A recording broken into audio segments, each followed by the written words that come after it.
எத்தனை பேர் கர்த்தருடைய வார்த்தையை கேட்க ஆயத்தமா இருக்கிறீர்கள்? Praise God. சொல்லுங்கள், தேசமே பயப்படாதே, மகிழ்ந்து களிக்கூறு. கர்த்தர் ஆண்டவர் இந்த வருடத்தில் நம்ம கொடுத்த வாக்குத்தத்தம். பயப்படவே கூடாது. பயப்படக்கூடிய பல சூழ்நிலைமைகள் நம்முடைய வாழ்க்கையில வரும். அந்த பயத்தை நாம் அப்புறப்படுத்த வேண்டும். பயத்திற்கு பதிலாக நமக்கு விசுவாசம் தேவை. இந்த மாதத்தில் ஆண்டவர் அதே யோவேல் தீர்க்கதரிசியின் புஸ்தகம் 2ஆம் அதிகாரத்திலிருந்து தான் நமக்கு வாக்குத்தத்தத்தை வைத்திருக்கிறார். 2ஆம் அதிகாரம் 23வது வசனத்தை நாம் வாசிக்க கேட்போம். சீயோன் குமாரரே, சீயோன் குமாரரே, உங்கள் தேவனாகிய கர்த்தருக்குள், உங்கள் தேவனாகிய கர்த்தருக்குள் மகிழ்ந்து களி கூறுங்கள், மகிழ்ந்து களி கூறுங்கள். அவர் தக்கபடி உங்களுக்கு, அவர் தக்கபடி உங்களுக்கு முன்மாரியை கொடுத்து, முன்மாரியை கொடுத்து, உங்களுக்கு முன்மாரியையும் உங்களுக்கு முன்மாரியையும் பின்மாரியையும் பின்மாரியையும் ஏற்கனவே வருஷிக்க பண்ணுவார். ஏற்கனவே வருஷிக்க பண்ணுவார். கைகளை உயர்த்துற அல்லையா சொல்லுவோமா? ஆமென். எல்லாரும் சொல்லுங்கள், முன்மாரியையும். ஆமாம். மாறினா நமக்கு தமிழில் புரியாமல் இருக்கலாம். ஆங்கிலத்தில் சொல்லப்பட்டிருக்கிறது ஃபார்மர் ரெயின் லேட்டர் ரெயின். ஆண்டவர் சொல்கிறார், அறுவடைக்கு முன்னாடி தேவையான மழையையும் அறுவடைக்கு பின்பதாகவும் மழையை கர்த்தர் கட்டளையிட போகிறார். சொல்லுங்க, என்னுடைய நிலம் எப்பொழுதும் ஈர பசையோடு இருக்க கர்த்தர் உதவி செய்வார். வனாந்தரத்தை கர்த்தர் என்ன செய்வார்? செழிப்பாக்குவார். இன்னைக்கு அநேகருடைய ஜப வாழ்க்கை, வேத தியானம் ஒரு வறட்சியாய் காணப்படுகிறது. ஒரு டிலைட் இல்லை, மகிழ்ச்சி இல்லை. ஆண்டோடைய சமூகத்தில் வரணும் அப்படின்னு சொல்லும்போது ஒரு மகிழ்ச்சி இல்லை. அம்மா லில்லி அம்மா இருக்கிறாங்களா, போயிட்டாங்களா? 80 வயசுக்கு மேலே உள்ளவங்க சர்ச்சில் இருக்கிறது ஒரு பெரிய ஆசீர்வாதம். கைகளை உயர்த்துறோம் இல்லையா சொல்லுவோமா? ஆமே. கை வைத்து காட்டுங்க. யாராவது 80 வயசுக்கு மேலே இருக்கிறீங்களா? 80 வயசுக்கு மேலே. ஆமீன். 80 above. நீங்கள் அவங்க போயிட்டாங்கன்னு நினைக்கிறேன். அவங்க சொன்னாங்க, என்னால் ரொம்ப நேரம் உட்கார முடியாது ஐயா. அவங்களுக்கு வயசு 87. கைகளை தட்டி ஆண்டவருக்கு நன்றி செலுத்துவோமா? ஆமே. ஆமே. இவ்வளோ தானே கை தட்டுவோம். 87 வயசு வரைக்கும் வாழ்ந்தாங்க. சிலர் யோசிக்கிறது, எனக்கு என்ன செய்தியாக கொடுக்குதுன்னா, எதுக்கு அவ்வளோ வருஷம் வாழணும், சீக்கிரம் போகணும்னு என்ன செய்யுங்க பாஸ்டர், ஜெபம் பண்ண. வாழ்க்கையில் ஒரு வெறுப்புணர்ச்சியோடு வாழ்கிறோம். இந்த வாரம் ஒரு நிகழ்ச்சியில் ஒரு அங்கிளை பார்த்தேன். அவங்க சொன்னாங்க, எனக்கு 90 வயசு அப்படின்னாங்க. 90. மட்டன் பிரியாணி சாப்பிட்றாரு, நல்லா சிக்கன் 65 சாப்பிட்றாரு, ஃபலூடா சாப்பிட்டார். அவ்வளவும் ஜீரணிக்கக்கூடிய சக்தியை 90 வயசில் கர்த்தர் கொடுத்துருக்கிறார். ஒரு இல்லையா சொல்லுவோமா? ஆமென். அப்போ அதெல்லாம் பார்க்கும்போது சந்தோஷமாக இருக்கு. எங்கள் அந்த ஆண்டி லில்லி ஆண்டி உள்ளே வரும்போது கேட்டாங்க, உங்கள் அம்மா எத்தனை வயசு வரைக்கும் உயிரோடு வாழ்ந்தாங்கன்ட்டு. நான் சொன்னேன், எங்கள் அம்மா 87 தான் மரித்து போனாங்க அப்படின்னு. அப்போ அந்த நாட்கள் அப்படி வாழ்ந்துருக்குறாங்க. இன்னைக்கு சில இளம் வயது மரணங்களை நாம் பார்க்கிறோம். விபத்துகளில் மரித்து போகிறார்கள். கடந்த வாரத்தில் பாஸ்டர் சார்ல்ஸ் அவங்க மனைவி 39 வயது. எனக்கு சில மரணங்கள் மறக்க முடியாத மரணங்கள். மனசில் ஒன்றன் பின் ஒன்றாக சில மரணங்கள் நம்முடைய மனதில் நின்று கொண்டே இருக்கும். இந்த வாரம் முழுசும் அவருடைய நினைப்பாகவே நான் இருந்தேன். 6வது படிக்கிற ஒரு சின்ன பையன், 10வது படிக்கிற இன்னொரு பையன். அவர் பெரிய பையனை பற்றி கூட அவ்வளோ கவலைப்படலை. எதை பற்றி ரொம்ப கவலைப்படுறார்? இந்த 6வது படிக்கிற பையன். தாய் பாசத்தை என்னால் கொடுக்க முடியுமா பாஸ்டர்? நான் ஒரு ஊழியரை பலப்படுத்தணும். நான் என்ன சொல்கிறேன், இழப்புகளின் நடுவே இருக்கிற நமக்கு இயேசுதான் ஆறுதலாக இருக்கிறார். அல்லேலூயா. அந்த வழியில் போகிறவங்களுக்கு அது ரொம்ப கஷ்டமாக இருக்கும். நம்ம எவ்வளோ பேரை உயிரோட சிலரை நம்ம இழக்க கொடுத்துருக்கணும்னா அவங்கள நம்மளால் பார்க்க முடியல. பிரிவுகள், உறவுகள், சிதைவுகள். ஆனால் ஆண்டவர் சொல்லுகிறார், இந்த மாதத்தில் அந்த வேதனையின் நடுவே இருக்கிற உங்களுக்கு ஆண்டவர் மகிழ்ச்சியை தரப்போகிறார். விசுவாசிக்கிறவர்கள் அல்லையா சொல்லுங்களாமே. இந்த மகிழ்ச்சி எதிரில் இருக்கணும்னா கர்த்தருக்குள் இருக்க வேண்டும். அதுதான் இந்த மாத செய்தி. 23வது வசனம், சீயோன் குமாரரே, உங்கள் தேவனாகிய கர்த்தருக்குள் மகிழ்ந்து களி கூறுங்கள். அதுதான் மகிழ்ச்சி.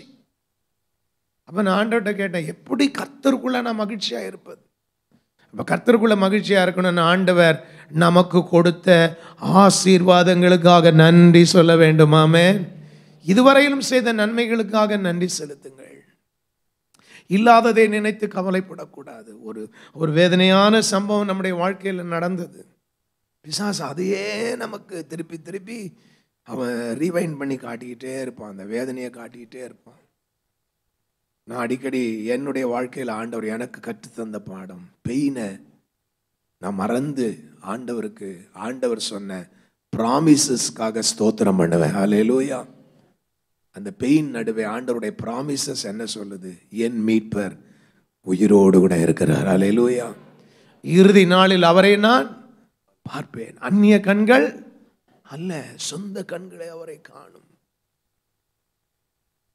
பாஸ்டால்ஸ் அவங்க இந்த அடக்க ஆராதனையில் அவங்க சாட்சி சொல்லும்போது சொன்னாங்க, எனக்கு ஒரு பெஸ்ட் கவுன்சிலரா என் மனைவி இருந்தாங்க, பெஸ்ட் பார்ட்னரா இருந்தாங்க.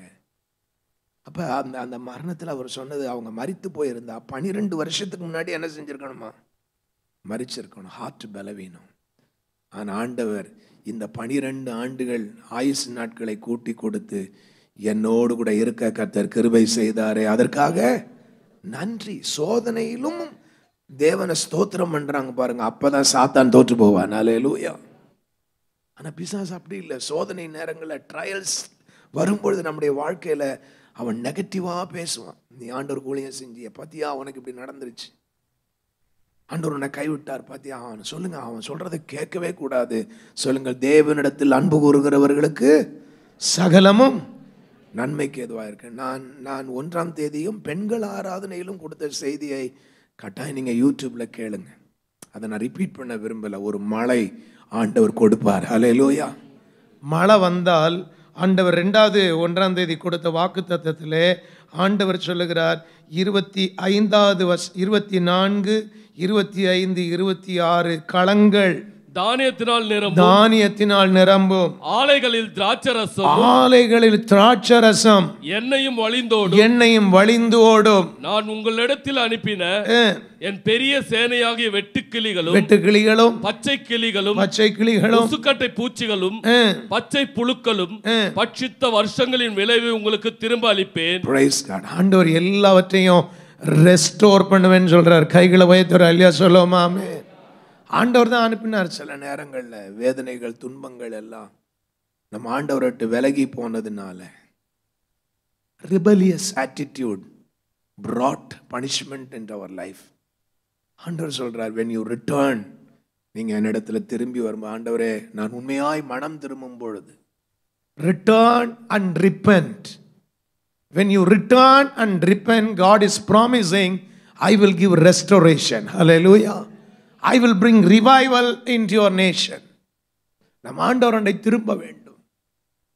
இழப்புகளின் நடுவே நாம் செய்ய வேண்டிய காரியம், தேவ சமூகத்தில் வந்து உட்கார்ந்து, ஆண்டவரே என்னிடத்துல குறைவுகள் இருந்தால் என்ன செய்யுங்க, தயவாய் மன்னியுங்க ஆண்டவரே, என்னை உங்களுடைய பிள்ளையாய் ஏற்றுக்கொள்ளுங்க ஆண்டவரே, எனக்கு இப்படிப்பட்ட வேதனையான சம்பவங்கள் நடைபெறாதபடி என்னை பாதுகாத்து கொள்ளும் ஆண்டவரே. துன்பத்தின் அந்த வேதனையில் நம்ம மூழ்கி போகக்கூடாது. ஆண்டவருடைய சமூகத்தில் நீங்க வந்தீங்கன்னா ஆண்டவர் சொல்லுகிறார், இழந்ததை எல்லாம் நான் உனக்கு திரும்ப அளிப்பேன். ஹல்லேலூயா. அடுத்த வசனம் சொல்லுகிறது, நீங்கள் சம்பூரணமாய் சாப்பிட்டு திருப்தி அடைந்து. அப்ப ஆண்டவர் நமக்கு தேவையான ஆகாரத்தை கொடுப்பார், ஃபுட்டை கொடுப்பார், சாட்டிஸ்ஃபேக்ஷனை தருவார். ஒரு அல்லையா? சொல்லுவோமா? ஆமென். எல்லாரும் சொல்லுங்க, ஆசீர்வாதம் என்னது? திருப்தியான ஒரு வாழ்க்கை. என்ன வாழ்க்கை? திருப்தியான. வீட்டில் போனா என்ன கிடையாது? சாட்டிஸ்ஃபேக்ஷனே கிடையாது. குடும்ப வாழ்க்கையில் என்ன இல்லை? சாட்டிஸ்ஃபேக்ஷன் இல்லை. படிப்பில் சாட்டிஸ்ஃபேக்ஷன் இல்லை. ஒரு அதிருப்தியான வாழ்க்கை. மனைவியை பார்த்தா ஒரு அதிருப்தி, புருஷனை பார்த்தா ஒரு அதிருப்தி, பிள்ளைகளை பார்த்தா ஒரு அதிருப்தி. சில புருஷர்களை பார்க்குறேன், வேலை முடிச்சா எங்கே போக மாட்டாங்க? வீட்டுக்கு போக மாட்டாங்க. யார்கிட்ட போகிறாங்க? ஃப்ரெண்ட்ஸ் வீட்டுக்கு போகிறாங்க. நான் ஒருத்தரை வாட்ச் பண்ணிகிட்டே இருக்கிறேன். 6 மணிக்கு 7 மணிக்கு வேலை முடிஞ்சா அவர் வீட்டுக்கு போகாமல் ஃப்ரெண்டு கூட 10 மணி வரைக்கும் இருந்துக்கிறாரு. அப்போ 10 மணி வரைக்கும் ஃப்ரெண்டுக்கிட்ட இருந்தால் வீட்டில் இருக்கிற மனைவியோட நிலைமை எப்படி இருக்கும்? ரொம்ப பரிதாபமாக இருக்கும். அவருக்கு வீட்டில் போனால் அவ்வளோ நச்சரிப்பு இருக்குன்னு நினைக்கிறேன். குழந்தை பாக்கியம் இல்லை, வீட்டில் போனால் வேதனையான அனுபவங்கள் இருக்கும். அதனால ஃப்ரெண்ட்ஸுங்களோட அப்படியே இருந்துட்டு ஜாலியாக மதுபானத்தை அருந்திட்டு சிகரெட்டை பிடிச்சிட்டு சொல்லுங்க, அது ஆசீர்வாதத்தை கொண்டு வராது. நீங்க வீட்டுக்கு போய் கணவன் மனைவியா கைப்பிடிச்சு ஜெபம் பண்ணீங்கன்னா குழந்தை பாக்கியத்தை கர்த்தர் கொடுப்பார். கை வைத்து ஒரு அல்லையா சொல்லுவோமா? ஆமென். அந்த அந்த நண்பர்களோட சேர்ந்து சிகரெட் பிடிக்கிறது, மதுபானம் அருந்துவதனால அற்புதம் நடந்து விடுமா? நான் சொல்ல 40 வயசானால் ஆண்டவர் குழந்தையை தருவார். 50 வயசானாலும் என்ன செய்வார்? குழந்தையை தருவார்னு விசுவாசிக்கிறவங்க ஒரு அல்லையா சொல்லுங்கள். ஆமென். 50 வயசுல குழந்தை பிறந்திருக்கு. 60 வயசுல கூட ஆண்டவர் என்ன செய்வார்? உங்களுக்கு விசுவாசம் இருந்தால் ஆண்டவர் குழந்தையை கொடுப்பார். விசுவாசிக்கிறவர்களால் எல்லாம் நம்பிக்கை இழந்துடாதீங்க. நம்பிக்கை இழந்துடாதீங்க. ஃபுட் ஆண்டவர் கொடுப்பார். அடுத்து ஆண்டவர் போன மாதத்தில் நம்ம அந்த வாக்குத்தத்தத்தை முழுவதுமாக நம்ம தியானித்தோம். 26வது வசனம், நீங்கள் சம்பூரணமாய் சாப்பிட்டு திருப்தி அடைந்து உங்களை அதிசயமாய் நடத்தி வந்த உங்கள் தேவனாகிய கர்த்தருடைய நாமத்தை துதிப்பீர்கள். உங்கள் தேவனாகிய கர்த்தருடைய நாமத்தை துதிப்பீர்கள். என் ஜனங்கள் ஒருபோதும் வெட்கப்பட்டு போவதில்லை. என் ஜனங்கள் ஒரு பொழுதும் வெட்கப்பட்டு போவதில்லை. கைகளை உயர்த்தி ஒரு அல்லேலூயா சொல்லுவோமா? ஆமென். எல்லாரும் உங்க இருதயத்துல கை வைத்து சொல்லுங்கள், நோ மோர் ஷேம். ஹல்லேலூயா. இனிமேல் நான் வெட்கப்பட்டு என்ன செய்ய மாட்டேன், போகவே மாட்டேன். வெட்கமடையக்கூடிய அளவுக்கு பிசாசு காரியங்களை செஞ்சிருப்பான். எவ்வளோ பேர் தற்கொலை செய்து கொண்டார்கள். போன வாரத்தில் நான் திடீர்னு ஒருத்தர்கிட்ட பேசிட்டு இருந்தேன். கோல்டன் ஸ்கேன்ஸ் அப்படின்னு சொல்லி பல இடங்கள்ல பிரான்ச் வச்சிருந்தாரு. நான் நியூஸ் பார்க்கல. அந்த ஸ்கேனை பற்றி சொல்லும்போது அவ்வளோ ஆஸ்திகள் உடையவர், கணவன் மனைவி 2 பிள்ளைகளாக என்ன செஞ்சுருக்கிறாங்க உங்களுக்கு தெரியாதா? 4 பேர் என்ன பண்ணிக்கிட்டாங்க? தற்கொலை பண்ணிக்கிட்டாங்க. ஏன்னா அந்த அந்த அந்த அந்த ஸ்கேன்ஸை சரியாக அவங்களால கொண்டு போக முடியல, கடனை அடைக்க முடியல.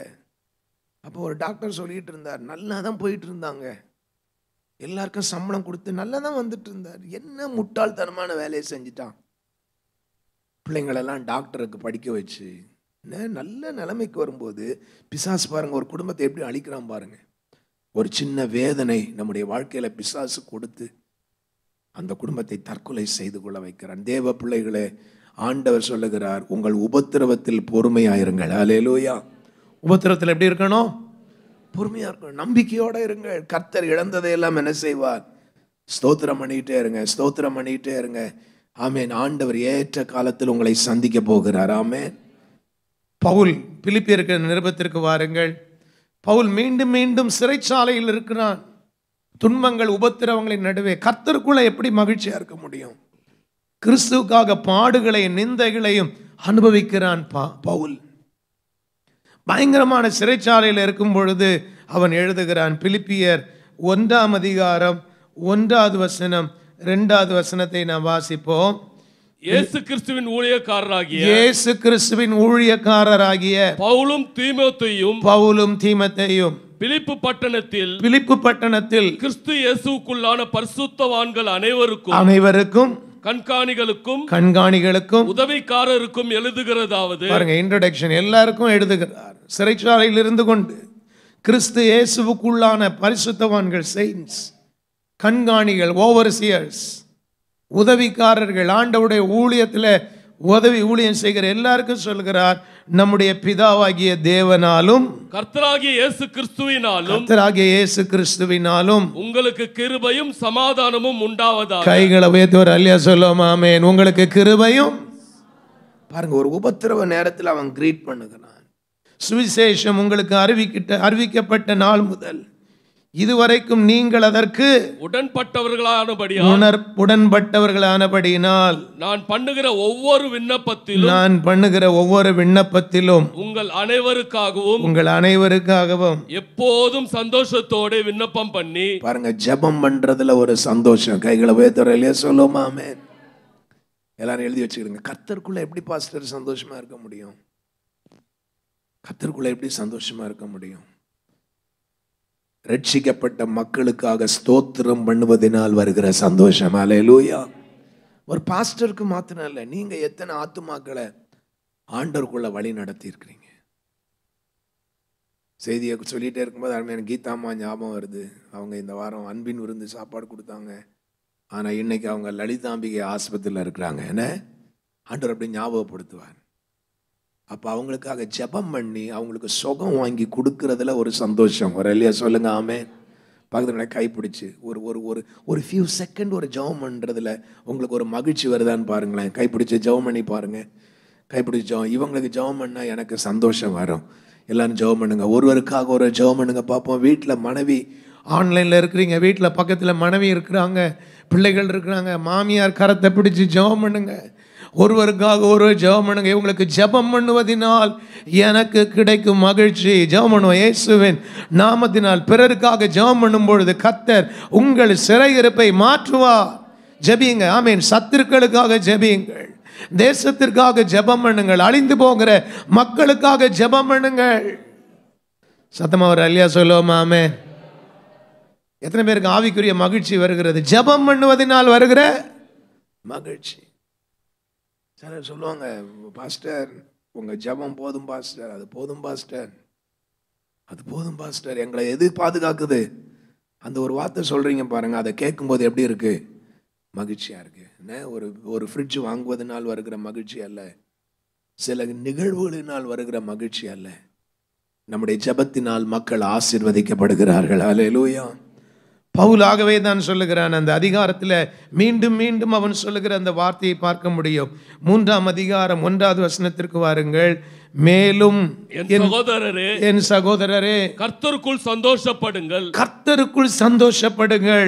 எழுதினவர்களையே எழுதுவது எனக்கு வருத்தம் அல்ல, அது உங்களுக்கு நலமாயிருக்கும், அது உங்களுக்கு நலமாயிருக்கும். வியாதி பலவீனங்கள் 2ஆம் அதிகாரத்தில் நம்ம வாசிக்கிறோம். எப்பாப்ராத்து வியாதியோடு கூட இருக்கிறான். பல வேதனையான அனுபவங்கள், துக்கமான அனுபவங்கள். ஆண்டவர் அவனுக்கு இறங்கினார், அற்புதங்களை செய்தார். 2ஆம் அதிகாரத்தில் 27வது வசனத்தில் அவன் வியாதிப்பட்டு மரணத்திற்கு சமீபமாய் இருந்தது மெய்தான். ஆகிலும் தேவன் அவனுக்கு இறங்கினார். அவனுக்கு இறங்கினதும் அல்லாமல் துக்கத்தின் மேல் துக்கம் எனக்கு உண்டாகாதபடிக்கு எனக்கும் இறங்கினார். ஆகையால் நீங்கள் அவனை மறுபடியும் கண்டு சந்தோஷப்படவும் என் துக்கம் குறையவும் அவனை அதி சீக்கிரமாய் அனுப்பினேன். கைகளை உயர்த்தி சத்தமாய் ஒரு அல்லியா சொல்லுங்களாமே. பக்கத்தில் இருக்கிறவங்கள பார்த்து சொல்லுங்க, நீங்க திருப்பி மறுபடியும் வந்ததுக்காக உங்களுக்கு ரொம்ப சந்தோஷப்படுறேன்னு சொல்லுங்க. ஹல்லேலூயா. பக்கத்தில் நீங்க சர்ச்சுக்கு வந்ததுக்காக உங்களை பார்த்து என்ன செய்யறேன்? ரொம்ப வராமல் இருந்தா என்ன இல்லை, நமக்கு சந்தோஷம் இல்லை. ஒரு ஊழியருக்கு எது பெரிய சந்தோஷம் தெரியுமா? ஒரு மேய்ப்பனுக்கு தன்னுடைய ஆடுகளை பார்ப்பதில் ஒரு சந்தோஷம், அந்த ஆடுகளை ஆசீர்வதிப்பதில் ஒரு சந்தோஷம், அந்த ஆடுகளுக்கு நல்ல மேய்ச்சலை கொடுப்பதில் ஒரு சந்தோஷம். நல்ல ஆலோசனை கொடுத்தீங்க பாஸ்டர் போன வாரம் பேரண்டிங்கை பற்றி, குடும்பத்தை எப்படி நடத்துவது அப்படின்னு சொல்லி ரொம்ப சந்தோஷம். ஒரு பையன் 10 வயசு பையன் போய் புக் ஸ்டாலில் போய் பிள்ளைகளை வளர்ப்பது எப்படின்ற அந்த புஸ்தகத்தை வாங்கி அவன் படிக்க ஆரம்பித்தான். அப்போ அவனை பார்த்து கேட்டாங்களே, நீ எதுக்குடா இந்த புக்கை வாங்கி படிக்கிற? நான் படித்து எங்கள் அப்பாவுக்கு போய் சொல்லி கொடுக்க போகிறேன் அப்படின்னு. காலம் எனக்கு அப்படி தான் மாறிடுச்சு. நம்ம தவறின காரியங்களை யார் செய்கிறார்கள்? பிள்ளைகள் செய்கிறார்கள். பேரண்டிங்கை பற்றி இப்போ யார் படிக்க வேண்டியதாக இருக்குது? சின்ன பிள்ளைங்க படிச்சுட்டு சண்டை போடாதீங்கப்பா, எதிர்த்து பேசாதீங்கப்பா, அம்மாவை திட்டாதீங்கப்பா. அம்மாவை பார்த்து பிள்ளைங்க சொல்கிறாங்க, இப்படியே நீ எரிஞ்செறிஞ்சு விழுந்துக்கிட்டே இருக்கிறியே. எப்போ பார்த்தாலும் பிள்ளைகள் நம்மளை நடத்துகிற மாதிரி ஆயிடுச்சு. அப்போ சொல்லுங்க, காணாதவர்களை காண்பதினால் வருகிற சந்தோஷம் ஒரு இல்லையா? சொல்லுவோமாமே. இழந்து போன ஆடுகள் மீண்டும் மந்தைக்குள்ளே வருவதில் வருகிற கர்த்தர், இதான் ஆண்டவர் நம்மகிட்ட சொல்றார். இது கர்த்தருக்குள்ளே நீங்க சந்தோஷப்படுவதற்கான காரியங்கள். எப்படி நான் சந்தோஷப்பட முடியும்? எப்படி சந்தோஷப்பட முடியும்? 3ஆம் அதிகாரத்தில் it is a command. Paul சொல்லுகிறான், ஆமென், என் சகோதரரே கர்த்தருக்குள் என்ன செய்யுங்கள்? சந்தோஷப்பட. வேணும்னா சந்தோஷமா இருப்போம், அப்படி அல்ல. நீங்கள் எப்பொழுதும் சந்தோஷமாக இருக்க வேண்டும். Is encouraging as. என்கரேஜ். நான் முதல் ஆராதனையில் நான் பார்த்தேன் எப்படி எல்லாரும் ஒருத்தருக்கு ஒருத்தர் சந்தோஷமா என்கரேஜ் பண்ணாங்க அப்படின்னு சொல்லி. முடிச்ச உடனே மீடியாவில் இருக்கிற தம்பியை பார்த்து நான் சொன்னேன், தம்பி இன்னைக்கு ஆடியோ ரொம்ப நல்லா இருந்ததுப்பா, எனக்கு ரொம்ப மகிழ்ச்சியாக இருக்குது அப்படின்னு சொன்னேன். வர இல்லையா? சொல்லுவோமா? ஆமென். கீபோர்டு வாசிக்கிற தம்பி இங்கே உட்கார்ந்துருந்தா நான் சொல்லியிருப்பேன், நீ கடைசி வரைக்கும் இங்கே உட்கார்ந்து இருக்கிறத பார்த்து எனக்கு ரொம்ப சந்தோஷமாக கமிட்மெண்ட்டை பார்த்து நான் சந்தோஷப்படுறேன். பேஸ் கிட்டார் வாசிச்சா ஐயா அங்கே போயிட்டார், அவரை பார்த்து சொல்லணும், நல்லா வாசிச்சிங்க, எனக்கு ரொம்ப சந்தோஷமாக இருக்குது. நீங்கள் வாசிக்கிறதுனால எங்களுடைய மியூசிக் எப்படி இருக்குது? குவாலிட்டியாக இருக்குது. பக்கத்தில் உங்களை பார்த்து அப்படி ஏதாவது சொல்ல முடியும்னா சொல்லுங்கள் பார்ப்போம், ஒரு வார்த்தையை ஏதாவது சொல்லுங்கள் பார்ப்போம் அவங்கள பார்த்து. காலையில் எழும்பின உடனே சார் சொல்லுவாங்க, இவ முகத்தில் நான் முழிக்கணுமா? அப்படி இருக்கக்கூடாது உங்கள் வாழ்க்கை. நல்ல பக்கத்தில் கணவன் மனைவியாக உட்காந்துருக்கீங்க, காலையில் பார்த்த உடனே oh my darling, oh what a joy to have you. அப்படி எத்தனை பேர் குடும்ப வாழ்க்கையில் மனைவியை பார்த்து மகிழ்ந்து களி கூறுகிறீர்கள்? ஒரு இல்லையா சொல்லுவோமா? ஆமென். பிள்ளைகளை பார்த்து பெத்தம்பாரு ஒன்ன போய், இதெல்லாம் நீங்கள் வீட்டில் பேசியிருக்கீங்க, என்ன சிரிப்பாக இருக்கு நினச்சேன். நம்ம பிள்ளைங்களை பார்த்து சொல்கிறோம், what a joy to have a beautiful child like you. அவங்களுக்கு அவன் வந்து தேங்காய் வாங்காதவங்க கூட போய் என்ன செய்வான்? ஓடி போய் தேங்காய் வாங்கிட்டு வருவாங்க, கடைக்கு போவாங்க. உங்களுக்கு அவங்க எள்ளுன்னா எப்படி இருப்பாங்க? எண்ணெயாக இருப்பாங்க. சொல்லுங்கள், பிறரை பாராட்டுவதில் வருகிற சந்தோஷம். சொல்லுங்கள், பிறரை பாராட்டுதல். என் ஒய்ஃபை பார்த்து சொல்லணும், இன்னைக்கு நல்ல பாடல் இருந்துச்சு, நல்ல ஆராதனை இருந்துச்சு, தெய்வ பிரசன்னத்தை எல்லாரும் ஃபீல் பண்ண முடிஞ்சு. என் மனைவியை பாராட்டணுன்னா உங்களுக்கு வேதனை வந்துடக்கூடாது. இன்னும் இவங்க பாஸ்டர் அம்மாவை வைத்து என்ன செய்கிறார்? பேசுகிறார் அப்படின்னு. நீங்கள் போய் என்ன செய்யணும்? உங்கள் வீட்டு மனைவியை உயர்த்தி பேசணும். உங்கள் புருஷனை என்ன செய்யணும்? உயர்த்துங்க. நீங்கள் உயர்த்துவதனால் எனக்கு லீடர்ஷிப்பில் கற்றுக் கொடுத்த பாடம், தம்பி கிரேசன் தப்பாக நினச்சிக்கிட மாட்டார், எனக்கு எங்கள் பாஸ்டர் கற்றுக் கொடுத்தது. வாங்களேன் நீங்கள் எனக்கு கற்றுக் கொடுத்த பாடம், இவர் இப்போ நான் சொன்னால் குனின்னா என்ன செய்வார்? குனிவார். சொல்லுங்கள், குனின்னா குனிவார். பாருங்க, அடிக்கப்படுற ஆடு மாதிரி. குனின்னா குனிய மாட்டேன்றாரு, நான் அமுக்க வேண்டியதாக இருக்கு. நல்லா குனின்னா என்ன செய்கிறார்? குனிறார். நான் குனிய வைக்க எங்கள் பாஸ்டர் சொல்லி கொடுத்தார், நீயும் எப்படி தான் இருக்கணும்? குனிஞ்சுக்கிட்டே தான் இருக்கணும். கை வலிக்கும், சரியா? அவர் குனிஞ்சதுக்காக அவருக்கு ஆசீர்வாதம். ஆனால் நான் அவரை தூக்கி விடணும், கைகளை உயர்த்தணும். இல்லையா சொல்லுவோமா? ஆமென். சத்தமாக ஒரு இல்லையா சொல்லுங்க, ஆமென். அப்போ லீடர்ஷிப்பில் எனக்கு என்ன கற்றுக் கொடுத்தாங்கன்னா, ஒருத்தனை நீ அழுத்தி வைக்க நீ என்ன செய்ய முடியாது? உயரவே முடியாது. மற்றவங்களை நம்ம என்ன செய்யணும்?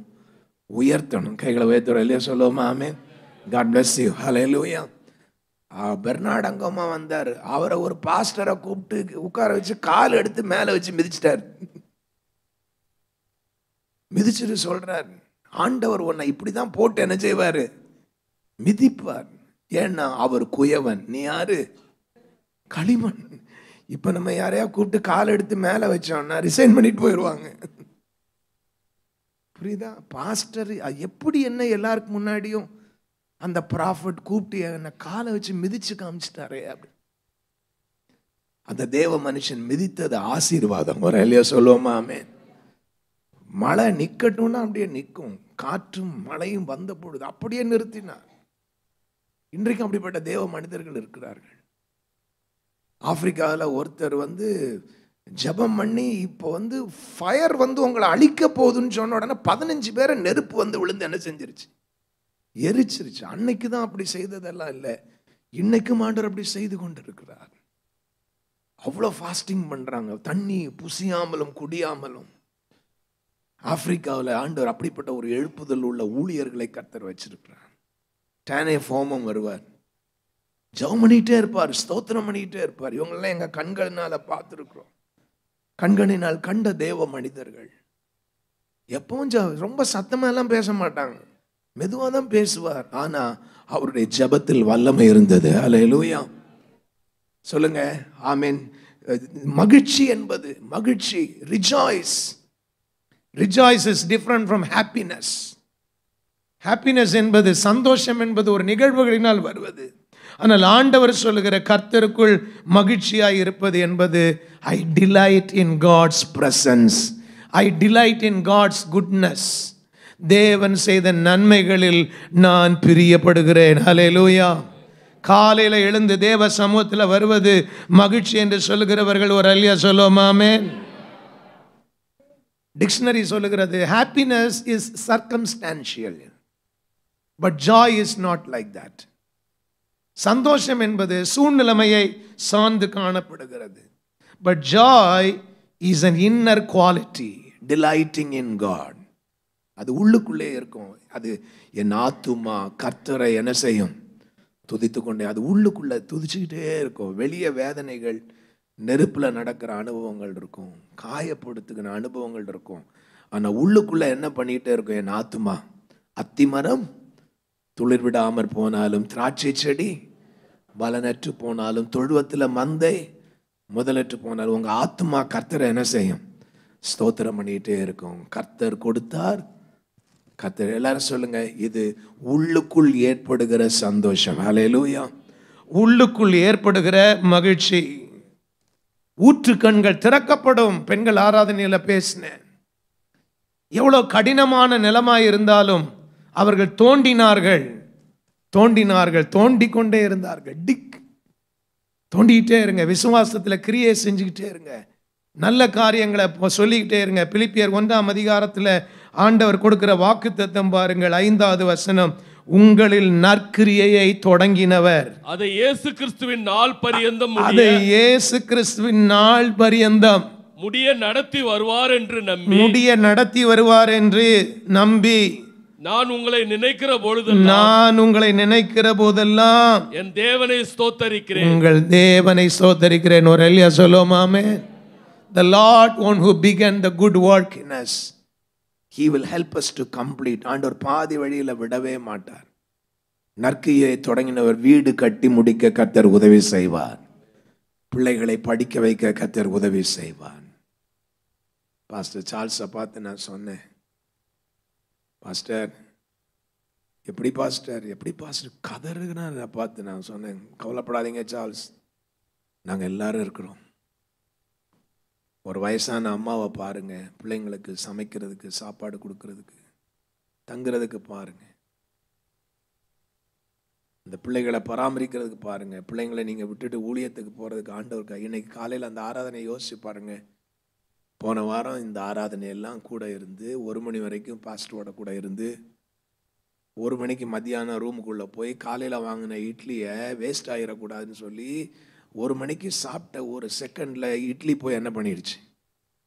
அப்படியே ஸ்ட்ரக் ஆகி ஹார்ட் அட்டாக் ஆகிட்டாங்க. அப்போ அவருடைய நினைவுகள் கொஞ்ச நாள் ஆகும் அதை மறக்கிறதுக்கு. ஆனால் சொன்ன நீங்கள் அப்படியே இருக்கக்கூடாது. எனக்கு சொன்னாங்க, அவர் அந்த ரூமுக்குள்ளே போய் உட்காந்து அந்த கேமரா இருக்குது பாருங்கள், அந்த கேமராவில் எல்லாமே ரெக்கார்ட் ஆகிருக்கு. அதை திருப்பி போட்டு பார்த்து என்ன செய்கிறாராம்? அழுதுகிட்டே இருக்கிறாரா அப்படின்னாங்க. அப்போ தனிமையாக அவங்கள அப்படிப்பட்டவங்கள தனிமையாக இருக்கக்கூடாது. நான் மனசுக்குள்ளே நான் தீர்மானம் பண்ணேன், நான் போகிற ஊழியங்களுக்கெல்லாம் அவரை என்ன செய்யணும்? கூட கூட்டிகிட்டு போகணும். சொல்லுங்கள், உபத்திரவத்தில் உதவவே சகோதரன் பிறந்திருக்கிறான். ஹல்லேலூயா. விசுவாசிகள் அப்படி ஒருவருக்கு ஒருவர் நீங்கள் ஒத்தாசையாக இருக்க வேண்டும்.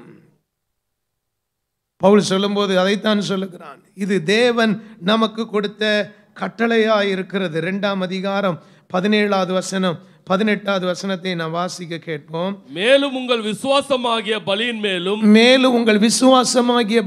மேலும் ஊழியத்தின் மேலும் நான் வார்க்கப்பட்டு போனாலும் நான் மகிழ்ந்து உங்கள் அனைவரோடும் கூட சந்தோஷப்படுவேன். இது நிமித்தம் நீங்களும் மகிழ்ந்து என்னோடு கூட சந்தோஷப்படுங்கள். பான பலியாய் நான் வார்க்கப்பட்டு போனால் இந்த ஊழியத்தின் மேலே மினிஸ்ட்ரி சாக்ரிஃபைஸ். நம்முடைய வாழ்க்கையில் சொல்ல முடியுமா? ஃபேமிலியை நான் இந்த குடும்பத்துக்காக பான பலி என்கிற அந்த வார்த்தை லைக் அ போர் ஆஃபரிங்.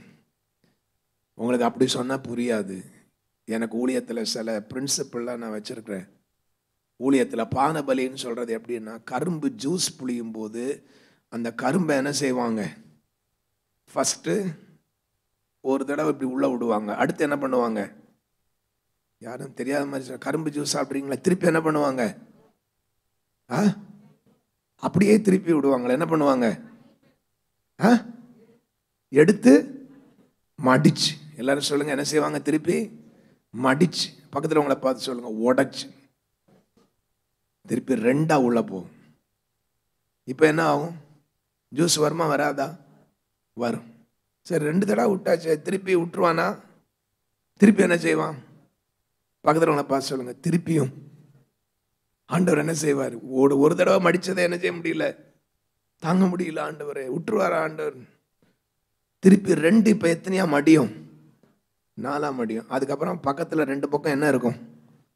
ஒரு ஸ்க்ரூ இருக்கும். அந்த ஸ்க்ரூவை லூஸ் பண்ணுவாரா, டைட் பண்ணுவாரா? சொல்லுங்க. ஆண்டவர் பக்கத்தில் உங்களை பார்த்து சொல்லுங்க, ஆண்டவர் என்ன பண்ணுவார்? டைட் பண்ணுவார். ஆனால் என்ன சொல்லுவாங்க, ஐயோ வேண்டாம் ஆண்டவரே, என்னை விட்டுருங்க ஆண்டவரே. வடிச்சு 4ஆ உள்ள போகும். அப்போ இன்னும் என்ன செய்யும்? சில ஜூஸ்காரன் விட மாட்டான், மடிச்சு பிறகு அதுக்கு பிறகு என்ன செய்வான்? அது அந்த மிஷினில் போகும்போது என்ன பண்ணுவான்? முறுக்குவான். எல்லாரும் சொல்லுங்க, என்ன செய்வான்? முறுக்குவான். அப்படி முறுக்கும் போது இன்னும் என்ன செய்யும்? கடைசியா சொல்லுங்க, எல்லா ஜூஸையும் உங்களுக்கு டம்ளர்ல ஊற்றி கொடுத்துட்ட பிறகு அதை என்ன பண்ணுவான்? சக்கையை தூக்கி பக்கத்தில் நம்மளை பார்த்துவாங்க. இப்படித்தான் நம்மளை போடுவாங்க, இப்படிதான் நம்மளை. ஆனால் குடித்தவன் எப்படி இருக்கும்? நல்லா இருந்துச்சு பாஸ்டர், வாழ்க்கை நல்லா இருந்துச்சு, நல்ல வீடு கட்டினோம் பாஸ்டர், நல்லா நாங்கள் ஏழையாக வந்தோம் பாஸ்டர், பேக்கோட வந்தோம் பாஸ்டர், கட்டப்பையோட வந்தோம் பாஸ்டர், ஆனால் இன்னைக்கு காரோட கர்த்தர் எங்களை வச்சிருக்கிறார். ஒரு எளிய சொல்லுவோமா? ஆமென். எவ்வளோ ஜெபம் பண்ணியிருப்பீங்க, எவ்வளோ செய்தி கொடுத்துருப்பீங்க, எவ்வளோ பிரயாசப்பட்டிருப்பீங்க, கடைசியில் என்ன பண்ணியிருப்பாங்க? தூக்கி போட்டு போவாங்க. அதுதான் பவுல் சொல்லுகிறார், நான் பான பலியாய் வார்க்கப்பட்டு போனாலும், மை லைஃப் ஆண்டவருடைய ஊழியத்துக்காக நான் கொடுத்தாலும், அவன் சொல்லுகிறான், அது நிமித்தம் மகிழ்ந்து உங்கள் அனைவரோடும் என்ன செய்வேன்? சந்தோஷப்படுவேன். இது நிமித்தம் நீங்களும் மகிழ்ந்து என்ன செய்யுங்கள்? என்னோட ஆண்டவருக்காக ஊழியம் செஞ்சதுனால வேதனைப்படவே கூடாது. ஒரு இல்லையோ சொல்லுவோமா? ஆமென். என்னை தூக்கி போட்டாங்க, நன்மை செய்த என்ன வேதனைப்படுத்திட்டாங்க. 15 நிமிஷம் 20 நிமிஷம் நன்மை செய்த பின்பு என்கிட்ட தீமையா பேசினாங்க. நான் இந்த வாரம் 1ஆம் தேதி செய்தியை கொடுத்துட்டு சாயங்காலம் 8 மணிக்கு ஒரு ஃபோன் அட்டன் பண்ணேன். 8:30 மணி வரைக்கும் பயங்கரமான திட்டு. நான் சொன்னேன், அப்படி இல்லை, அப்படி இல்லை, நான் அவங்கள நேசிக்கிறேன். இல்லை இல்லை, திட்டு மேலே திட்டு. ஆனால் நான் கொடுத்த செய்தி கர்த்தருக்குள்ள எப்படி இருக்கணும்? சந்தோஷமா இருக்கணும். நான் திருப்பி பாஞ்சேன் அப்படின்னா என் சந்தோஷம் கெட்டு போயிடும். அவங்க வேதனையோட இருக்கிறாங்க அடுத்த பக்கத்தில், எனக்கு நல்லா தெரியும். எனக்கு கற்றுக் கொடுத்துருக்குறாங்க, வேதனை உள்ளவர்கள் தான் மற்றவர்களை என்ன செய்வார்கள்? வேதனைப்படுத்துவார்கள். Hurting people will hurt others. அப்போ அவர் ஹர்ட்டோட இருக்கிறாரு, நம்ம அவரை ஹர்ட் பண்ணக்கூடாது, திருப்பி நம்ம ரியாக்ட் பண்ணக்கூடாது, பொறுமையாக இருப்போம். இல்லை இல்லை, நான் திருப்பி சொல்கிறேன், இல்லை நான் உங்களை ரொம்ப நேசிக்கிறேன், உங்களை அன்பு கூறுகிறேன், நான் அப்படி நினச்சி செய்யலை. இல்லை இல்லை, நீங்கள் என்னை பழி வாங்குறீங்க. இல்லை இல்லை, 20 நிமிஷம் பேசினேன், திருப்பி ஃபோன் கட் ஆகிடுச்சு. இருந்தாலும் விடலை, தொடர்ச்சியாக ஜெபம் பண்ண, ஆண்டவரே எப்படியாவது ஒரு அண்டர்ஸ்டாண்டிங்கை கொண்டு வரணும், ஆண்டவரே எனக்கு உதவி செய்யுங்க, என் மேலே யாருக்கும் என்ன இருக்கக்கூடாது? ஒரு கசப்பு இருக்கக்கூடாது ஆண்டவரே, எப்படியாவது நான் ஒப்புரவாகணும் ஆண்டவரே அப்படின்னு சொல்லி ஜெபம் பண்ணி திருப்பி நான் ஃபோன் பண்ணேன். திருப்பி ஃபோன் எடுத்தேன், திருப்பி நான் பேசினேன், திருப்பியும் நான் சொன்னேன், ஐ லவ் யூ, நான் உங்களுக்கு என்ன வேணாலும் நான் என்ன செய்வேன், நான் உங்களோட கூட இருக்கிறேன், சரி அப்படின்ற வார்த்தை வந்துச்சு. ஒரு இல்லையா சொல்லுவோமா? ஆமென். சதம் ஒரு இல்லையா சொல்லுவோமா? ஆமென். அப்போ ஆண்டவர் எனக்கு அந்த 1ஆம் தேதியிலேருந்து என்ன பேசிட்டு வர்றாருன்னா, தீமையை எதனால வெல்ல வேண்டும்? நன்மையினால் தான் வெல்ல வேண்டும். தீமைக்கு தீமை செய்யக்கூடாது. நம்ம இன்னும் அந்த சகோதரருக்கு என்ன நல்லது செய்ய முடியும்? எந்த விதத்தில் அவருடைய காயத்தை நான் கட்ட முடியும்? அந்த வேதனையை நான் மாற்ற முடியும். மனசுக்குள்ள நான் யோசிக்கிறேன், நான் அடுத்த விஷயம் அவரை பார்க்கும்போது என்னை இப்படி காயப்படுத்திட்டாங்களே அப்படின்னு 4 பேர்கிட்ட போய் சொல்லி நான் அவரை இன்னும் காயப்படுத்திடக்கூடாது. அந்த வேதனையை நான் சரி பண்ண வேண்டும். ஊழியத்தில் பவுல் நமக்கு கற்றுத்தருகிற பாடம் அதுதான். இந்த மகிழ்ச்சி தான் நமக்கு பாதுகாப்பாக இருக்கிறது. 2 பேதுரு 1ஆம் அதிகாரம் 12வது வசனம், அப்போஸ்தலர் நடபடிகள் 20ஆம் அதிகாரம் 29லிருந்து 31 வரைக்கும். முதலாவது 2 பேதுரு 1ஆம் அதிகாரம் 12வது வசனத்தை வாசிக்க கேட்போம். 2 Peter chapter 1 verse 12. இது நிமித்தம் இவைகளை நீங்கள் அறிந்தும் நீங்கள் இப்பொழுது அறிந்திருக்கிற சத்தியத்தில் உறுதிப்பட்டிருந்தும் உங்களுக்கு இவைகளை எப்பொழுதும் நினைப்பூட்ட நான் அசதியாயிரேன். நம்முடைய கர்த்தராகிய இயேசு கிறிஸ்து எனக்கு அறிவித்தபடி நான் என் கூடாரத்தை விட்டு போவது சீக்கிரத்தில் நேரும் என்று அறிந்து. பாருங்க, பேதுரு சொல்லுகிறான், இங்கு வாழ்க்கையின் இறுதி பகுதியில் சொல்லுகிறான், இந்த கூடாரத்தை விட்டு போவது சீக்கிரத்தில் நேரிடும் என்று அறிந்து இந்த கூடாரத்தில் நான் இருக்கும் அளவும் உங்களை நினைப்பூட்டி எழுப்பி விடுவது நியாயம் என்று எண்ணுகிறேன். மேலும் நான் சென்று போன பின்பு இவைகளை நீங்கள் எப்பொழுதும் நினைத்து கொள்ள ஏது உண்டாய் இருக்கும்படி பிரயத்தனம் பண்ணுவேன். நாங்கள் தந்திரமான கட்டுக்கதைகளை பின்பற்றினவர்களாக அல்ல, அவருடைய மகத்துவத்தை கண்ணார கண்டவர்களாகவே நம்முடைய கர்த்தராகிய இயேசு கிறிஸ்துவின் வல்லமையும் வருகையும் உங்களுக்கு அறிவித்தோம். கைகளை உயர்த்துவர் அல்லையா சொல்லுவோமா? ஆமென். சத்தமா சொல்லுங்க ஹல்லேலூயா. இது என்ன மகிழ்ச்சி தெரியுமா? என்ன மகிழ்ச்சி தெரியுமா? உங்களை ஆண்டோடைய வருகைக்கு ஆயத்தப்படுத்துகிறோம் என்கிற சந்தோஷம். ஒரு அல்லையா சொல்லுவோமா? ஆமென். கட்டுக்கதைகளை சொல்லி உங்களை ஏமாத்திடக்கூடாது. தேவனுடைய மகத்துவத்தை நாங்கள் கண்ணார கண்டவர்களாகவே நம்முடைய கர்த்தராகிய இயேசு கிறிஸ்துவின் வல்லமையையும் வருகையையும் உங்களுக்கு அறிவித்தோம். நம்ம பேசுகிற அந்த காரியத்துல ஒரு கன்விக்ஷன். என்ன மகிழ்ச்சி, என்ன மகிழ்ச்சி. உங்களுக்குள்ள நல்ல கேரக்டரை உருவாக்கி இருக்கிறோம். ஒரு இல்லையா சொல்லுவோமாமே? சத்தியத்தை அறிவீர்கள், சத்தியம் உங்களை விடுதலையாக்கும். உங்க சந்தோஷத்தை திருடக்கூடிய நிறைய காரியங்கள் உங்களை சுற்றிலும் நடக்கிறது. பவுல் பிலிப்பு பட்டணத்துக்கு அதை சொல்லும்போது 3ஆம் அதிகாரம் 2வது வசனம் ரொம்ப கடினமான வார்த்தையை தான் பவுல் பயன்படுத்துகிறார். வாக்குத்தத்த ஆராதனைக்கு வந்திருக்கிறீங்க, இன்னைக்கு நான் அந்த வார்த்தையை சொல்லக்கூடாது, ஆனாலும் 2வது வசனத்தை வாசிச்சிருங்க. நாய்களுக்கு எச்சரிக்கையா இருங்கள். ஓ காட், எப்படி பேசுகிறான்! யாருக்கு எச்சரிக்கையா இருங்கள்? உங்க சந்தோஷத்தை கெடுக்கிற யாரா இருந்தாலும் அவங்கள பவுல் எப்படின்னு சொல்றான்? சொல்ல மாட்டேன்றீங்களே. பக்கத்துல உங்களை பார்த்து சொல்லுங்க, என் சந்தோஷத்தை கெடுக்கிற யாரா இருந்தாலும் உங்களை பவுல் என்னன்னு சொல்றாரு? நாய்களேன்னு சொல்றாரு. ஓ காட், ஜாய் ஸ்டீலர்ஸ். உங்க மகிழ்ச்சி யாராவது திருடுறாங்களா? உங்க மகிழ்ச்சி யாராவது பிள்ளைகள்? இங்க பவுல் சொல்லும்போது மகிழ்ச்சி யாரெல்லாம் திருடுறாங்க? பொல்லாத வேலையாட்களுக்கு எச்சரிக்கையா இருங்கள். இப்படிப்பட்டவங்க இருக்கிறாங்க. பொல்லாத வேலையாட்கள் எஜமானுக்கு உண்மையா இருக்க மாட்டாங்க, நல்லா வேலை செய்வாங்க. அப்புறமா பார்த்தீங்கன்னா சைட்ல ஆர்டரை வேற பக்கமா திருப்பி விட்டுட்டு இருப்பாங்க. இந்த கம்பெனியில் உட்காந்துட்டு இன்னொரு கம்பெனிக்கு என்ன செய்வாங்க? வேலை செய்வாங்க. சம்பளம் வாங்குறது ஒரு இடம், ஆனா உழைக்கிறது யாருக்கு? பொல்லாத வேலையாட்கள். எச்சரிக்கையா இருங்கள். அவங்கள பார்த்து ஒரு எஜமான் எப்படி மகிழ்ச்சி வரப்பட முடியும்? தேவ ராஜ்யத்தில் அடுத்தது யாருக்கு எச்சரிக்கையா இருங்கள் என்று சொல்லுகிறான்? சுன்னத்காரருக்கு எச்சரிக்கையா இருங்கள். சுன்னத்துக்காரருக்கு நீங்கள் எச்சரிக்கையா இருங்கள். இந்த கடைசி காலத்துல இவங்கெல்லாம் இருப்பாங்க. ஆமென். False circumcision, evil workers. இவர்களுக்கு நீங்கள் ஜாக்கிரதை உள்ளவர்களாக இருக்க வேண்டும். உங்களை தவறான வழியில் நடத்துவாங்க. விக்கிரக ஆராதனைக்காரர்கள், விபச்சாரக்காரர்கள், வேசிக்காரர்கள், பரிசேயர்கள், சதிசேயர்கள். மத்தேயு எழுதின சுவிசேஷம் 23ஆம் அதிகாரம் 15வது வசனத்தில் நாம் வாசிக்கிறோம். Matthew chapter 23 verse 14. தவறான காரியங்களை மாயக்காரராகிய வேதபாரகரே, பரிசேயரே, உங்களுக்கு ஐயோ, ஒருவனை உங்கள் மார்க்கத்தானாகும்படி சமுத்திரத்தையும் பூமியையும் சுற்றி திரிகிறீர்கள். அவன் உங்கள் மார்க்கத்தானபோது அவனை உங்களிலும் இரட்டிப்பாய் நரகத்தில் மகனாக்குகிறீர்கள். பாருங்க, சுற்றி திரிகிறார்கள். சர்ச்சில் எவ்வளவுதான் சொன்னாலும், செவ்வாய்க்கிழமை வர்றியா, அந்த இடத்துக்கு போலாம், வர்றியா? அங்க ஒருத்தர் தீர்க்க தரிசனம் சொல்றாரு. அவர் பாரு எவ்வளவு பவர்ஃபுல்லா ப்ரே பண்றாரு தெரியுமா? நம்ம பாஸ்டருக்கு என்ன எல்லாம் போயிடுச்சு, வல்லம் எல்லாம் போயிடும். அப்படி அந்நிய பாஷை பேசுறாரு, அப்படி கட்டு உடைக்கிறாரு. நீங்க அப்படி சொல்ல நாங்க இன்னும் அதிகமா ஜெபிக்க வேண்டியதா இருக்கு. சொல்லுங்க, இங்க உடையாத கட்டு எங்கேயும் போய் என்ன செய்ய முடியாது, உடைக்க முடியாது. சொல்லுங்க, ஆவியானவர் இங்க இருக்கிறார். அல்லேலூயா. கண்ட இடத்துல கொண்டு போய் எதையாவது ஆவிகளை யார் மேலேயாவது ஏற்றி விட்டுறாதீங்க. அசுத்த ஆவிகள் உள்ள ஏறிக்கொள்ளும். நம்ம தேவனை ஆராதிக்கும் பொழுதே கர்த்தர் விடுதலை கொடுப்பார். அல்லேலூயா. நீங்க ஒரு இடத்துக்கு போறதுனால விடுதலை கிடைக்காது. சத்தியத்தை அறிவீர்கள்.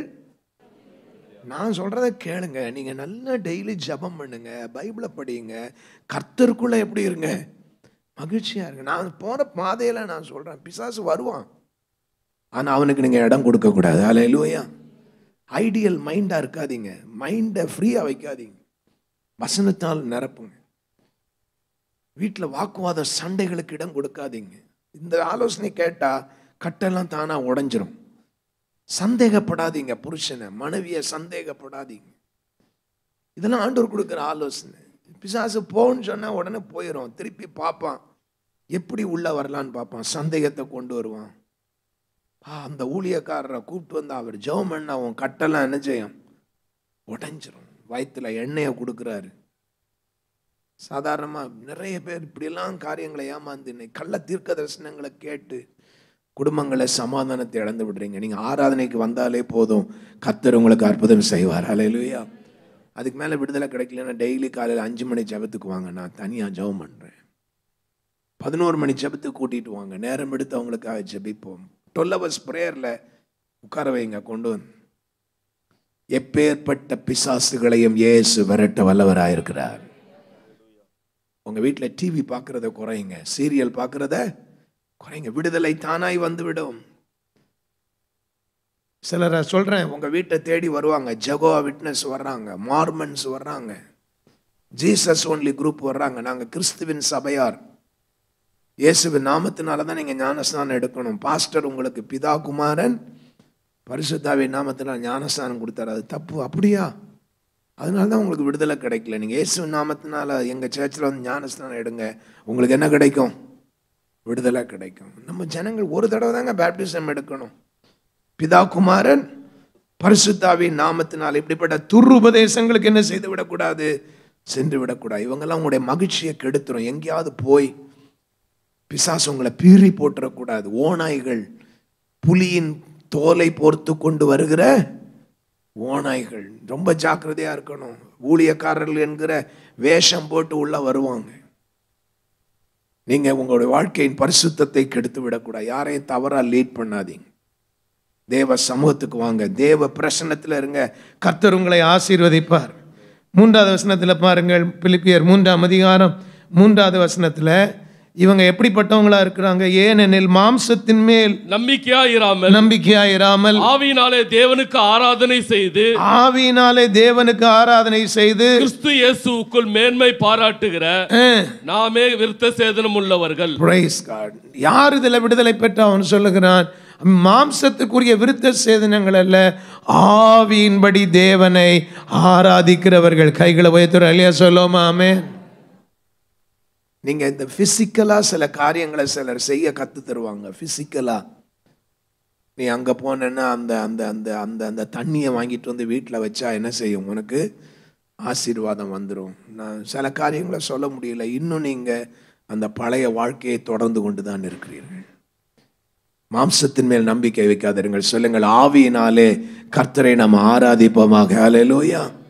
ஆவியானவர் எங்கு உண்டோ அங்கே விடுதலை. மாம்சத்தில் சில காரியங்களை, கிரியைகளை செய்ய வைக்கிறாங்க இன்னைக்கு.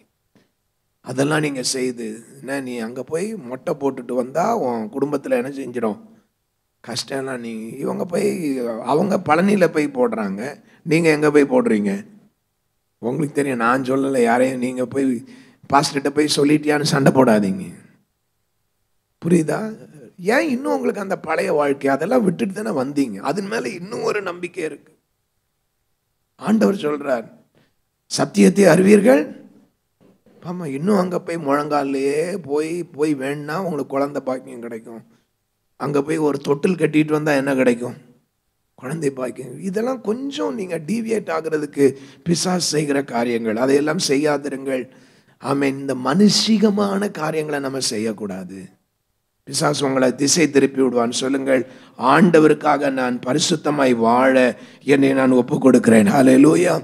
ஆமீன். மாம்சத்தின்படி செய்கிற காரியங்கள் அல்ல, மாம்சத்தின்படி செய்கிற காரியங்கள். 7வது வசனத்தை வாசித்து நாம் ஜெபித்து விடுவோம். ஆகிலும் எனக்கு லாபமாய் இருந்தவைகள் எவைகளோ, எனக்கு லாபமாய் இருந்தவைகள் எவைகளோ அவைகளை கிறிஸ்துவுக்காக அவைகளை கிறிஸ்துவுக்காக நஷ்டம் என்று எண்ணினேன். நஷ்டம் என்று எண்ணினேன். அது மாத்திரமல்ல, அது மாத்திரமல்ல, என் கர்த்தராகிய கிறிஸ்து இயேசுவை அறிகிற அறிவின் மேன்மைக்காக, அறிகிற அறிவின் மேன்மைக்காக எல்லாவற்றையும் நஷ்டம் என்று எண்ணிக்கொண்டு இருக்கிறேன்.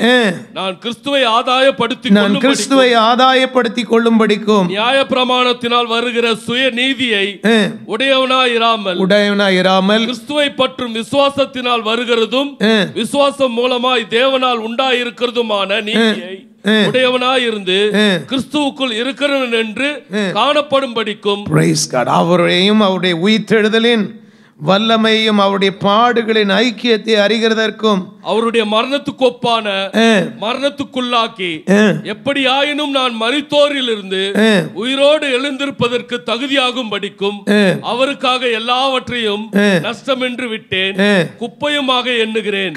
கைகளை உயர்த்துற அல்லையா சொல்லுமாமே. நான் அடைந்தாயிற்று அல்லது முற்றிலும் தேறினவனானேன் என்று எண்ணாமல் கிறிஸ்து இயேசுவினால் எதற்காக பிடிக்கப்பட்டேனோ அதை நான் பிடித்துக் கொள்ளும்படி ஆசையாய் தொடர்கிறேன். கைகளை உயர்த்துற அல்லையா சொல்லுமாமே. கடைசியாக இதில் வருகிற சந்தோஷம் எது தெரியுமா? அவரை அறிகிற அறிவினால் வருகிற சந்தோஷம். ஒரு அல்லையா சொல்லுவோமாமே. எத்தனை பேர் சத்தமா சொல்லுங்க ஹல்லேலூயா. அவரை அறிகிற அறிவினால் வருகிற சந்தோஷம். இயேசு யார்? எப்படிப்பட்டவர்? அவர் கண்ணீரை துடைக்கிற தேவன். ஹல்லேலூயா. மனதுருக்கமுடைய தேவன், அன்புள்ள தேவன், காயங்களை கட்டுகிறது. நம்மளோட இன்னும் ஆண்டவர் பேசிக்கிட்டே இருக்கிறார். ஹல்லேலூயா. துன்ப நேரத்தில், துயர நேரத்தில் அவரை அறிகிற அறிவினால் வருகிற நீங்க அந்த அந்த அந்த லேர்னிங் எக்ஸ்பீரியன்ஸ்க்கு நீங்க வந்துட்டீங்கன்னு வைங்களேன், ஜெபம் பண்ணி ஆண்டவருடைய சமூகத்தில், ஆண்டவரே உண்மை அறிகிற அறிவினால் வருகிற மகிழ்ச்சி. அப்போ ஆண்டவரை நீங்கள் பார்க்கும்போது இந்த உலக கவலைகள் எல்லாம் மறந்து போய்விடும். ஹல்லேலூயா. என் மீட்பர் உயிரோடு இருக்கையிலே எனக்கு என்ன குறைவுண்டு? அதனால தான் பாட்டு வருது நிறைய பேருக்கு. ஆண்டவரை பார்க்க பார்க்க அவங்களுக்கு என்ன வருது?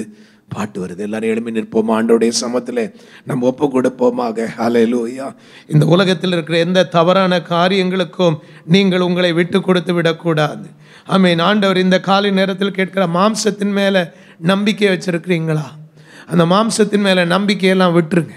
சொல்லுங்க, ஆவியானவர் என் கூட இருக்கிறார், ஆவியானவர் எனக்கு ஜெயத்தை தரப்போகிறார். இயேசுவின் நாமத்தினால் ஆண்டவரே, ஆவியின் கனியாகிய அன்பு, சந்தோஷம், சமாதானம், நீடிய பொறுமை, தயவு, மாம்சத்தின் கிரியைகள் வெளியே வந்துடக்கூடாது. கோபம், எரிச்சல், கசப்பு, விரோதம், பகைகள் வந்துடக்கூடாது. சொல்லுங்க, நான் சிலுவையில் அறை உண்டேன், இனி வாழ்வது நான் அல்ல, என்னில் இயேசு வாழ்கிறார். எல்லாரும் எழுந்து நின்று சொல்லுவோம், ஆண்டவரே, கிறிஸ்துவை அறிகிற அறிவினால் ஆமென் நான் இயேசுவை நான் கண்டு கொண்டேன். சங்கீத 23ஆம் அதிகாரத்தை ஆமென் அந்த நியூ டெஸ்ட்மெண்ட்டை கிழிச்சு பட்டாணி கடையில் ஒருத்தன் பட்டாணியை சாப்பிட்டுட்டு அதை தூக்கி வீசுகிறான். திருவேற்காட்டில் உண்மையாக நடந்த ஒரு சம்பவம். அந்த பூஜாரி அவ்வளோ பூஜைகளை செய்து வாழ்க்கையில் விரக்தி அடைந்து சந்தோஷம் எல்லாம் சமாதானம் அந்த கோயிலை விட்டு வெளியே வந்து உட்கார்ந்து புலம்பிக்கிட்டு இருக்கிறார், நான் ஏன் வாழணும் அப்படின்னு சொல்லி. அப்ப இந்த பட்டாணி கடையிலேருந்து வந்த அந்த பேப்பர் பறந்து வருது. அந்த பேப்பரை எடுத்து படிக்கிறார். கர்த்தர் என் மேய்ப்பராய் இருக்கிறார், நான் தாட்சியடையன், அவர் என்னை புல்லுள்ள இடங்களில் மேய்த்து அமர்ந்த. அந்த ஒரு சாப்டரை படித்த உடனே அவருடைய தற்கொலை எண்ணம் என்ன செய்தது? மறைந்தது. அவருக்கு ஒண்ணுமே புரியல. இது எந்த புக்கில் இருந்து? நேராக அந்த பட்டாணி கடையில் போனார். இது எந்த புக்கில் இருந்து கிழிச்சது? அந்த பட்டாணி கடையில் இருக்கிற அவர் ஒரு நியூ டெஸ்ட்மெண்ட்டை எடுத்து காட்டுறார். அந்த நியூ டெஸ்ட்மெண்ட்ல பார்க்குறார், மேலும் அதிகமாய் அறிந்து கொள்ள அப்படின்னு ஒரு ரப்பர் ஸ்டாம்ப் போட்டு ஒரு சீல் அடிச்சிருக்கிறாங்க, சர்ச்சு சீல். நேராக அந்த புக்கை எடுத்துக்கிட்டு நேராக போனார் திருவேற்காடு சர்ச்சில் போய் இந்த மாதிரி நான் இந்த பேப்பரை எடுத்து படித்தேன், என் தற்கொலை எண்ணம் மறைந்தது, மேலும் அதிகமாய் அறிந்து கொள்ள விரும்பினால் உங்கள் அட்ரஸ் போட்டிருந்தது, அதுதான் வந்தேன் அப்படின்னு சொல்லி. ஆமீன். நீங்கள் பட்டாணி கடையில் போட்ட ஒரு வேதாகமம் ஒரு சாமியாரை ரட்சிப்புக்குள் வழி நடத்தியது.